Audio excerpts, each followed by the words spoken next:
အားလုံးပဲမင်္ဂလာပါကျွန်တော်တို့ရဲ့ channel ကနေပြန်လည်ကြိုဆိုပါရစေဒီနေ့မှာတော့ကျွန်တော်တို့ဝါသနာရှိတဲ့ကြားမှာအရန်ကိုဟိုလေးတကြောဖြစ်သွားခဲ့တဲ့ရွှေလို့ထည့်ပြီးတော့ကောင်းကောင်းခက်တဲ့ဖိုးတက်ရတနာကြီးအကြောင်းကိုတင်ဆက်ပေးသွားမှာပါအဲ့ဒါတော့ဖျက်မဆလန်လေးပါဒီဖျက်ကတော့2015ခုနှစ်မှာစတင်ခဲ့တာပါဒီဖျက်ကတော့2015ခုနှစ်ဩစတြေးလျနိုင်ငံမယ်လီဘုန်းအမြူနီနာမှာဖြစ်သွားခဲ့တာပါဒေးဗစ်ဟုတ်ဆိုတဲ့မျိုးသားဟာထုံးစံတိုင်းသူ့ရဲ့တတ်တူလျှောက်ပွေစက်လေးကိုကင်ပြီးတော့ဒီချိန်မှာပဲသူ့ရဲ့စက်ကနေ TDT နဲ့အချစ်ပေးတာကျဲကြီးထွက်လာတာပါရေကြီးကိုတူလိုက်တဲ့အခါမှာတော့အားလုံးပဲမြေတဲ့အတိုင်းအရန်လေးလက်တဲ့ထူရှားတဲ့အနီယာသားနေတဲ့ကြောက်တော်ကြီးကိုတူလိုက်ရတာပါဒေးဗစ်ဟုတ်ကတော့ပျော်သွားတာပေါ့ဗျဒီကြောက်တော်ထဲမှာဆွေတွေပြီးပေါ်နေပြီလို့သူကတော့တစ်ထက်ကြောက်ယူသွားတာပါအရောက်တာနဲ့သူဒီကြောက်တော်ကိုခွဲဖို့နီလာပေါင်းစုံနဲ့သုံးပါတော့တဲ့ဗျ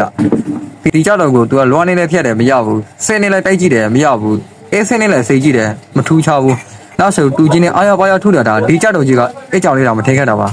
ဒီလောက်ထိမှကျော်လွန်နေတော့ပါပုံနေကြဒီဗီဒီယိုဆိုနေကျေးဇူးခဲ့ပေမဲ့မအောင်မြင်တဲ့အဆုံးမှာတော့သူဟာဒီကြတော့ကိုမယ်လီဖို့တရားတဲ့ရှီကိုယူသွားခဲ့တာပါဒီမှာတည်းပညာရှိတွေစစ်စစ်လိုက်တဲ့အခါမှာတော့တက္ကပါလုံးကိုအောက်ပေါ်ရမယ်လို့ဝချက်ထွက်ပေါ်လာပါတယ်ဒါဟာဆွေမောပါဘူးအာကာသထက်ကကြာလာတဲ့အောက်ကခက်ဖြစ်နေတာပါပညာရှိတွေဆိုရတော့ဒီအောက်ကခက်ဟာတက်တဲ့အောက်ပြည့်နေပေါင် 4.6 မီလီရှိနေပါပြီကျွန်တော်တို့ကဘာကြီးတောင်ဒီအောက်ကခက်လောက်တက်တာမရှိသေးပါဘူးစစ်သားကြည့်ပါဦးကျွန်တော်တို့နေထိုင်နေတဲ့ကဘာကြီးထက်တာတက်တာပူကြီးနေတာပါဒီအောက်ကခက်ထဲမှာခလိုဒူးလို့ခေါ်တဲ့အစစ်ပြောင်းလေးတွေပါဝင်နေတာပါ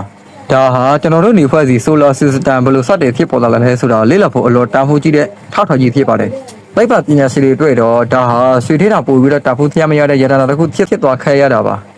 တစ်ခါတလေမှာကျွန်တော်တို့ရှောက်ပွေနေတဲ့အရာတွေထဲပို့ပြီးတော့ထူးခြားတဲ့အရာတွေကိုကံကောင်းထောက်မောက်ဆောင်နဲ့တွေးရှိတတ်ကြပါတယ်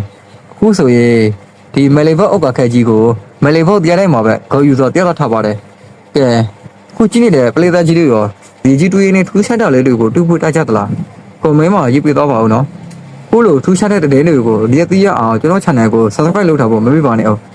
နောက်ထပ်စိတ်ဝင်စားဖို့ကောင်းတဲ့ဗီဒီယိုတွေမှာပြန်တွေ့ကြမှာနော်အားလုံးပဲဘိုင်ဘိုင်ကျွန်တော်ကတော့မပိုင်စေးဖြစ်ပါတယ်ဗျအားလုံးကိုကျေးဇူးတင်ပါတယ်